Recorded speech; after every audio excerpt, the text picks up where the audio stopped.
So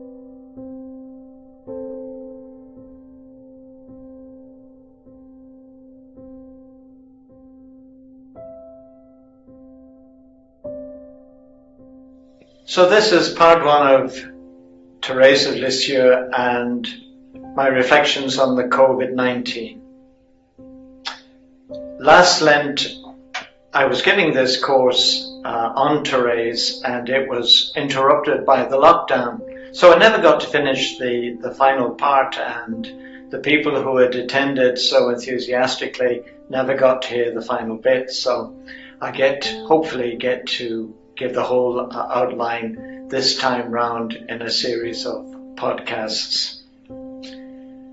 I was moved to revisit this material in the light of the pandemic and to review the living and dying of Therese to see what light she could throw on our experience of lockdown and physical and social restriction, suffering and coping with illness.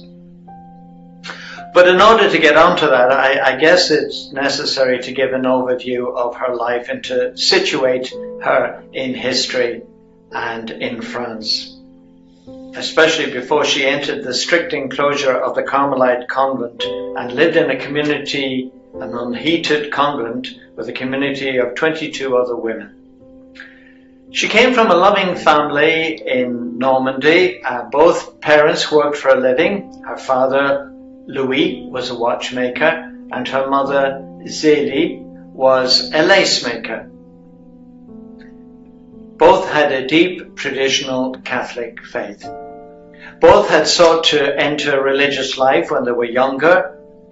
Neither succeeded. Later they met and married. You can imagine they had much in common. They had a large family of 9 children, 4 of which died in infancy, but 5 girls survived. And Therese was the last of these children, and she was born in 1873. And she was baptized, not surprisingly, 2 days later, given the high rate of infant mortality. These were uncertain times politically. Only 3 years before Therese was born, the family had to billet 9 Prussian soldiers in their house in Alençon during the Franco-Prussian War. Zélie Martin is said to have been a hard-working, intelligent woman who, with her sister, built a very successful lace-making cottage industry. So successful was she that 3 years later her husband Louis quit his watchmaking business and became the manager of the lace-making business. Sadly, Zélie Martin was to die from breast cancer when Therese was only 4 years of age. After his wife's death, Louis was persuaded by his brother-in-law Isidore, a pharmacist, to move to Lisieux to be closer to that family and to have a wider circle of friends, and where their aunt could take a part in the girls' upbringing and their lives.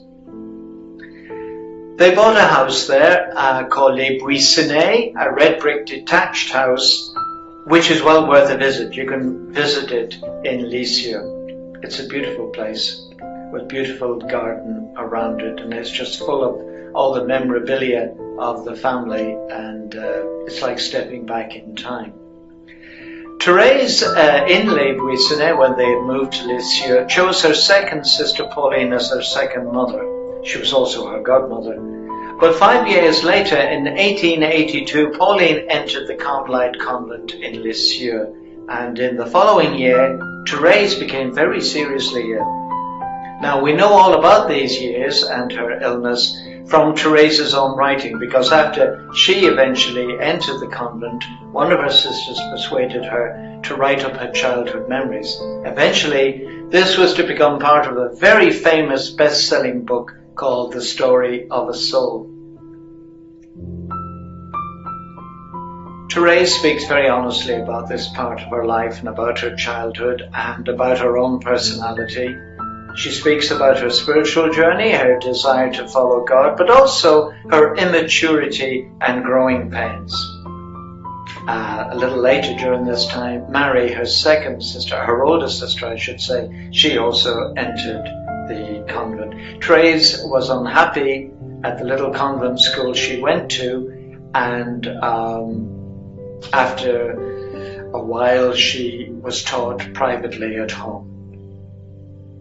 At 13, she speaks of having a conversion experience one Christmas. That would be in 1886. And thereafter, she felt she stopped being childish and touchy and rapidly developed a deep spiritual relationship with Jesus and a great care for souls. She lost her nervousness and scrupulosity and gained great self-confidence. At Pentecost the following year, she asked her father for permission to enter the Carmelite convent herself at the age of 15. We can only imagine what that cost her father, his little queen as he called her. Now during this time and leading up to this time, as I said, she became involved in working in herself with prayer and penance, praying for the conversion of others. One of the famous causes was a criminal, notorious criminal, she must have read the newspapers, of a guy called Pranzini, who was sentenced to be executed. And she really prayed that he would turn to God before he died and be converted. There was a chaplain in the prison who accompanied him to the scaffold, but Pranzini would have nothing to do with the chaplain prior to reaching the scaffold. However, on the scaffold, he asked the priest would he approach with the crucifix, and he kissed the figure of Christ on the cross. Therese took this as a very definite, direct sign from God that he had heard her prayers and that Pranzini was converted. 1887 proved to be a very busy year for Therese. She approached the local bishop for permission to enter the Carmelite convent. He was very hesitant and said he would think about it. And then she went with her father and her sister Celine on a pilgrimage to Rome with a group from the town, from the diocese. And they were warned when they came to Rome and were due to have a papal audience, they were warned by the Monsignor in charge, don't approach the Holy Father. But of course, Therese being Therese, she broke through the crowd. She got on her knees at the feet of Leo XIII, and she asked him permission to enter the Carmel at the age of 15. Now, the Pope didn't give a direct answer. He very diplomatically said, well, if it was God's will, we'd see what would happen and how things would work out.